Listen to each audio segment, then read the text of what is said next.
God's story, David and Saul.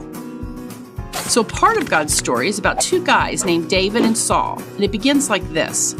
You may have heard of David before, the little shepherd boy who stood up to the massive warrior Goliath and won. But that isn't the whole story. In fact, that's really only a part of it. The rest of the story starts with a man named Saul. See, God wasn't very happy with Saul, Israel's first king. The people of Israel had begged God's prophet Samuel to give them a king so they could be more like other nations.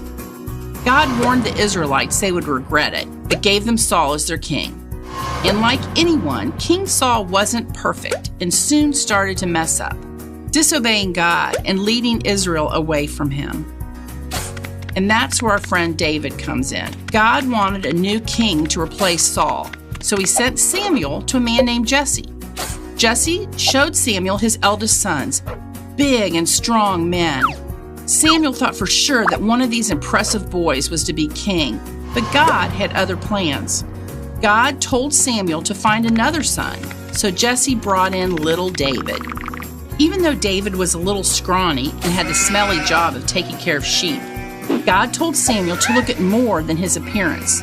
Samuel obeyed and anointed David, God's special way of choosing people. When David was anointed, the good spirit that had been helping Saul rule left him and was replaced with a new spirit that wouldn't leave him alone. Imagine there was a bee buzzing around in your brain that you couldn't do a thing about. That may be what it was like for Saul. Since Saul was going a little crazy, his servants had David, a great harp player, come to the palace and play music to calm the king. Now, one day, David came to bring his brothers, who were working as soldiers, some lunch. What started out as a lunch delivery soon turned into one of the most famous stories in the Bible, where tiny David took down the massive warrior Goliath with a single stone. After this, David was like a famous rock star. In fact, David was so popular that Saul worried people would start thinking David should be king instead. Saul began to try and kill him, sending him on dangerous quests where any normal guy would have died, and even threw a spear at his head once. Eventually, things got so bad that Jonathan, Saul's son, who David had become great friends with, helped David escape. David wandered for years trying to stay out of Saul's grasp. Twice, Saul even got so close that David had the opportunity to kill him. But David refused to kill the king in charge. David continued to flee from Saul for years, and without God's blessing, Saul's army was losing to the Philistines. Soon enough, Saul's army had been defeated.